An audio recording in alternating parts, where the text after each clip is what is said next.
দীপক দা, আরে দীপক দা, গেটটা খোল। কি ব্যাপার, হরেন তো দিয়ে যাচ্ছি, সারা শব্দ তো পাচ্ছি না। বৃষ্টির ঠান্ডা আবহাওয়ায় দীপক দা মানে খুব সুন্দর ঘুম দিচ্ছে, নাহলে এত হরেন মারছি গেটটাকে খুলছে না। কি জ্বালা যে কি করি, আমার মনে হচ্ছে ভিজতে ভিজতে নামতে হবে। ওই ওই চলে আসছে। আরে পাগল কোথাকার, আজকের দিনে কেউ ভাড়া যায়? হ্যাঁ, এত বৃষ্টি, তো টাকার খুব লোভ, বল সুব্রত। দীপক দা, ভেবেছেন তো কথা বলছো তো, তোমার মুখে কিন্তু এই কথা মানায় না। তুমি কিন্তু সেই ভোর রাতে দুটো বড় বড় টিপ মেরে দিয়েছো, আবার এখন আমাকে বলছো? হ্যাঁ, মাথা ব্যথা ঠিক আছে তোমার? আরে খ্যাপা, এমনি ইয়ার্কি মারছি তো। আবার আজকে রাতেও কি ভাড়া পেলে যাবে নাকি? তাই ভাবছি বলে তো দীপক দা, মনে হয় যাবো না আজকে, আর আজ আর ভালো লাগছে না। না রে, তুই পারবি না। তোকে যে রাতের বেলা কি জাদু করেছে। দীপক দা, তুমি জেনে শুনে আমাকে এসব কথা বলছো নাকি? না না না ভাই, আমি ইয়ার্কি মারলাম। আমি জানি তুই রাতের মায়া এখনো ছাড়তে পারিসনি ভাই, সব ভুলে যা। কোনো লাভ নেই, বুঝলি তো, মেয়েরা এরকমই হয়। ঠিকই বলেছো দীপক দা, সেই যে মেয়েটি রাগারাগি করে চলে গেলো আমার কাছ থেকে, একবার ফোনও করলো না। সেই যে ফোন সুইচ অফ করেছে, সব কিছুই বন্ধ, হোয়াটসঅ্যাপ নাম্বার বন্ধ। কি যে করি, 3টে নাম্বার ছিল বলি। আরে হ্যাঁ রে হ্যাঁ ভাই, আমি বুঝতে পারি তোর ব্যাপারটা। দেখ, ভুলে যেতে পারলেই ভালো, বুঝলি তো। এইসব পুরোনো দিনের কাসুন্দার ঘেটে এবং লাভ নেই। আর দীপক দার চেষ্টা তো করি ভুলে যাওয়ার জন্য, কিন্তু ভুলতে তো পারি না। ওর ওই কম্পিউটার ক্লাসের সামনে অনেকবার গিয়েছি বুঝলি তো, রাতের বেলা তো প্রায় প্রায় যাই, আর ওই জন্য রাতের ভাড়া একটাও ছাড়ি না, কারণ ওই রাতের বেলায় কম্পিউটার ক্লাসে আসতো। কিন্তু কোনোদিন আর দেখলাম না, কোথায় বাড়ির ঠিকানাটা নেওয়া হয়নি। কী যে করি আমি এখন আর কিছু বুঝতে পারছি না। চল চল ঘরে চল, ভিজেই গেলাম, তোকে শুধু ডেকে ডেকে ডিস্টার্ব করলাম। আরে না রে খ্যাপা, ঠিক আছে চল ঘরে চল। গাড়ি চালিয়ে খাই, বুঝলি তো, গাড়ির ড্রাইভারদের এইরকম অবস্থা হয়, সেটা তো জানিসই। চল, আজকে আর ভাড়া পেলে যাস না, পারলে ফোনটা বন্ধ করে রাখিস।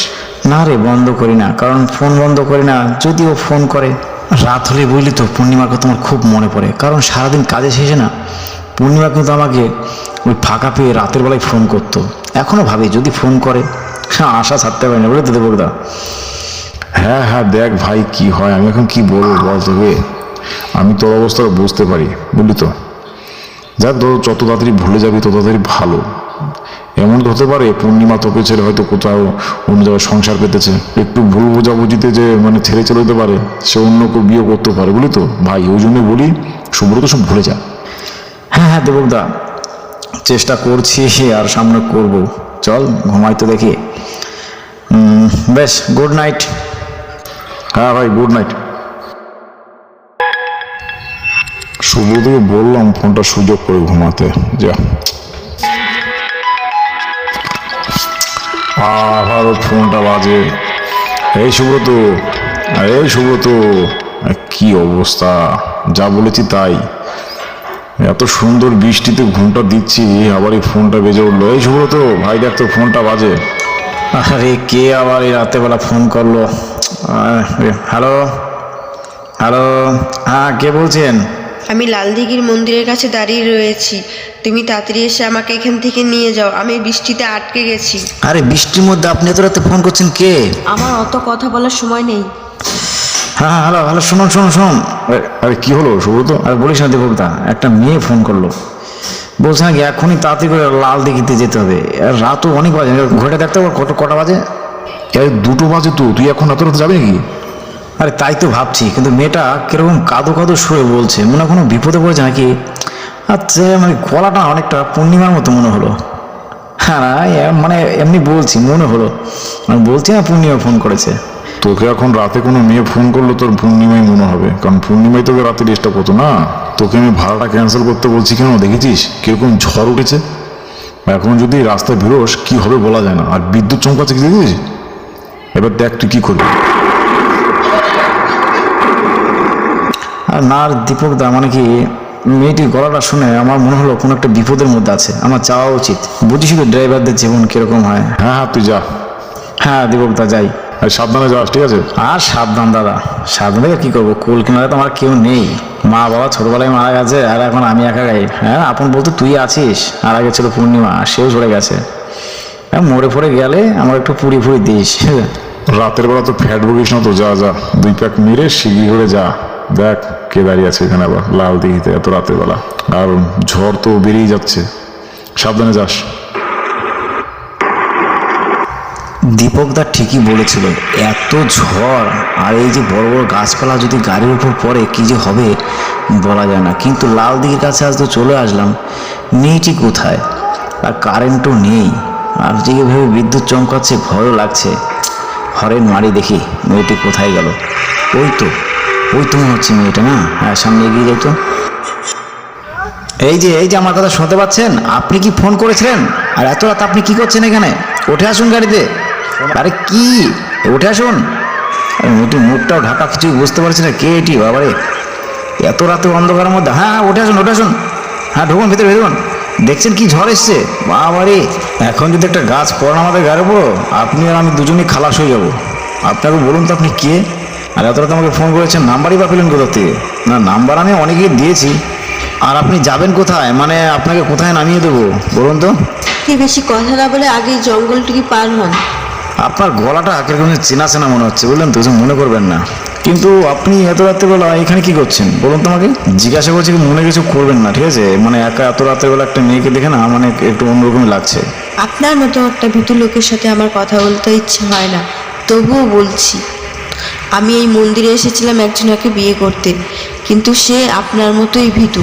একটা মেয়ে হয়ে আমি এই বৃষ্টির মধ্যে আসতে পারলাম, একটা ছেলে হয়ে সে এই বৃষ্টির মধ্যে আসতে পারলো না। ঘৃণা লাগে, এই ছেলেদের উপরে ঘৃণা হয়ে গেছে। আপনি সত্যি করে বলুন তো আপনি কে? একটু দয়া করবেন, আপনার মুখ থেকে উন্নাটা সরান তো, আমি দেখবো আপনি কি। আপনার গলাটা শুনে কিন্তু আমার চেনা মনে হচ্ছে। আপনি পূর্ণিমা নয় তো? প্লিজ। গাড়ি থামিয়ে দিলেন কেন? চলেন, আপনি চালান গাড়িটা। না, আমি বুঝতে পেরে গেছি আপনি পূর্ণিমাই। ততক্ষণ না গাড়ি ছাড়বো আমি, আপনি যতক্ষণ মুখটা আমাকে না দেখাবেন। আপনি আমাকে ভুল বুঝছেন। আপনি মুখটা তুলুন আর ওড়নাটা খুলুন, আমি দেখতে চাই আপনি কে। আপনাকে মুখ দেখাতে আর আপনার মুখ দেখতে আমার ঘৃণা লাগে। আপনি সামনে তাকিয়ে গাড়িটা চালান। ভেবেছিলাম আপনার সাথে কোনোদিনও দেখা হবে না, কিন্তু দেখা হয়ে গেল। আপনি যে পূর্ণিমা তাতে কোনো ভুল নেই। কিসের জন্য কি কারণে আজকে আমাকে ডেকেছেন আমি জানি না, আর আপনি যে আমাকে ভালোবাসেন না সেটা আমি ভালো মতোই বুঝতে পেরে গেছি। কিন্তু আপনাকে কিছু কথা আমি আজকে বলছি, একটু মন দিয়ে শুনবেন। আপনি জানেন যে আপনার মা বাবার ভয়ে আপনাদের বাড়িতে আমি জানি আমার বিয়ের প্রস্তাব নিয়ে, কারণ আমি একটি টেস্কি ড্রাইভার। এতটুকু যে সত্যি তা নয়, আরও কিছু এমন কথা আছে যা শুনলে হয়তো তোমার মা বাবা আমার সাথে বিয়েই দেবে না তোমাকে। তুমি বলে ফেললাম, আগের অভ্যাসটা যায়নি তো, মনে কিছু করবেন না। তুমি যাকে তোমার বাড়িতে নিয়ে গিয়ে তোমার মা বাবার কাছে গিয়ে বলবে যে যার হাত ধরে সারা জীবন বাঁচতে চাও, আর যদি তোমার মা বাবা তার মা বাবার পরিচয় জানতে চায় আর সে বলতে না পারে, তাহলে তোমার কি মনে হয় তোমার সাথে আর আমার সাথে বিয়ে দিত? কারণ আমি ছোটবেলা থেকে অনাথ। হয়তো তোমার বিশ্বাস হবে না, কিন্তু এটাই সত্যি। হয়তো আমি ওই দিন ভয় পেয়ে গিয়েছিলাম, কিন্তু তুমি কি আমাকে আর রিকোয়েস্ট করতে পারতে না তোমার মা বাবার কাছে যেতে? কিন্তু তুমি আমার সাথে দেখাই করোনি। এটা কি ভালোবাসা বলে? কিন্তু আমার তো মনে হয় এটাকে প্রতারণা বলে। আমার কোনো তাদের দুঃখ নেই, তোমরা সবাই ভালো থেকো, কোনো ব্যাপার নেই। আমি তো ছোটবেলা থেকে অনাথ, তোমরা ভালো থাকলেই আমি ভালো থাকবো। কিন্তু আর একটা আফসোস হলো, আজকে যার সাথে তোমার বিয়ে হওয়ার কথা ছিল সে আসলো না, খুব কষ্ট লাগলো। হয়তো সে বড় লোকের ছেলে, আশা করি কালকে আবার আসলে হয়তো চলে আসবে ছেলেটি। সবাই ভীতু হয় না, বুঝলেন তো? ভুল বুঝতে নেই, হয়তো কোনো সমস্যায় পড়েছে। সুব্রত, ঝড় বৃষ্টি খুব বেড়েই চলেছে, তাড়াতাড়ি এখান থেকে সরো। সুব্রত, দেখো ওই সামনের ওই গাছটা কেমন হাওয়ায় দুলছে, মনে হচ্ছে আমাদের গাড়ির উপরে গাছটা এসে পড়বে। তুমি এখান থেকে সরে চলো তাড়াতাড়ি। পূর্ণিমা, মৃত্যুকে খুব ভয় লাগে না? আমার আর ভয় নেই, কিন্তু তোমাকে চিন্তা করতে হবে না, আমার জন্য তোমাকে মরতে হবে না। আমি সামনে এগিয়ে যাচ্ছি, দাঁড়াও। মিস্টার দেখছি আমি। এই যে ভালোভাবে কথা বলে না, অনেক ভালো লাগলো। চলো তোমাকে তোমার বাড়িতে ছেড়ে দিয়ে আসি। কি হলো তোমার গাড়ি? তাড়াতাড়ি করো, গাছটা দেখো এখনই তোমার গাড়ির উপর পড়বে। কপাল খারাপ থাকলে যা হয়, কোনোদিনও গাড়িটা এরকম ডিস্টার্ব করে না, আজকে স্টার্টটা নিচ্ছে না। তুমি এক কাজ করো পূর্ণিমা, তুমি গাড়ি থেকে নেমে দাঁড়াও। বলা যায় না আমার স্টার্ট হোক, তার তোমাকে চাপাচ্ছি। গাছটা মনে হচ্ছে গাড়ির উপর পড়বেই। আমি অতটা স্বার্থপর নই যে আমি একা গাড়ি থেকে নেমে পড়বো। নামতে হলে আমরা দুজনে একসাথে নামবো। আমি মরলে কেউ কান্না করার নেই, তোমাকে আমাকে নিয়ে ভাবতে হবে না। তুমি নেমে পড়ো তাড়াতাড়ি, যেটা বললাম তুমি সেটা করো। আমি বললাম তো, নামলে আমরা দুজনে একসাথেই নামবো, নাহলে নামবো না। তুমি কেন বুঝতে পারছো না? আমি সব বুঝতে পেরেছি, কিন্তু আমার কিছু করার নেই। এই গাড়িটা যদি এখানে কিছু হয়ে যায় তাহলে আমার কালকে থেকে আর পেটে ভাত জুটবে না, কারণ এই গাড়িটা ছাড়া আমার কিন্তু আর রোজগারের পথ কিছুই নেই। তুমি বুঝতে পারছো না? তুমি বাইরে গিয়ে দাঁড়াও, আমি ঠিক গাড়ি স্টার্ট করে সামনে দিয়ে চলে যাব। হ্যাঁ ঠিক আছে, নামছি, কিন্তু গাড়িটা যদি চালু না হয় তাহলে তুমিও নেমে আসবে। আরে তুমি সরো, আমার গাড়িতে স্টার্ট নিয়েছে, তুমি সরো, আমি ঠিক এগিয়ে যাচ্ছি, তুমি সরে দাঁড়াও। সুব্রত, তুমি তাড়াতাড়ি সরে যাও, গাছটা গাড়ির উপরে পড়ছে। হ্যাঁ সরো তুমি, আমি দেখতে পেরেছি, তুমি সরো। আরে সরো বলছি, তুমি গাড়ির কাছে এসো না, আমার কিচ্ছু হবে না।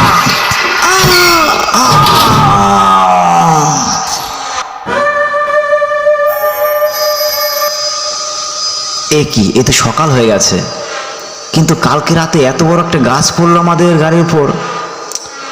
গাছটা কোথায় গেল? আর আমার মাথার এত ভার কিসের জন্য, তুলতে পারছি না। কিন্তু পূর্ণিমা কোথায়? ওই তো পূর্ণিমা পড়ে আছে। এই পূর্ণিমা, পূর্ণিমা, এই পূর্ণিমা, হ্যাঁ হ্যাঁ তোমাকে আমি রাখছি। এ কি, তোমার মাথায় এতটা কেটে গেছে, কিন্তু রক্ত কোথায়? তোমার ব্যথা করছে না? আর তোমার চোখ দুটো এত লাল কেন? তুমি জানো না তোমার চোখ দুটো এত লাল? এ কি সুব্রত, এ কি বলছো? আমার তো কোনো ব্যথাই করছে না। সে কি, এটা কি করে সম্ভব? তোমার ব্যথা করছে না মানে? তাড়াতাড়ি করে ওঠো, তোমাকে হসপিটালে নিয়ে যেতে হবে। তুমি জানো না তোমার কপালে কতটা কেটে গেছে। আমারও মাথাটা খুব ভার হয়ে আছে। চলো চলো, পাগলামো করো না। সুব্রত, তুমি কি জানো তোমাকে আমার কাছ থেকে আর কেউ কোনোদিন আলাদা করতে পারবে না? আরে সে পরে দেখা যাবে, তুমি আগে চলো, হসপিটালে চলো, সুস্থ হও। সুব্রত, তুমি আমাকে কথা দাও, তুমি আমার কাছ থেকে কখনো কোনোদিন কোথাও যাবে না। হ্যাঁ বললাম তো, তোমাকে কথা দিলাম, তুমি আগে সুস্থ হও, আমি তোমার মা বাবার কাছে গিয়ে আমাদের বিয়ের কথা বলবো। আর এক কাজ করো, তোমার মা বাবাকে ফোন করে জানিয়ে দাও হসপিটালে আসতে, আর হসপিটালের নামটা বলে দেবে কোন হসপিটালে, ঠিক আছে?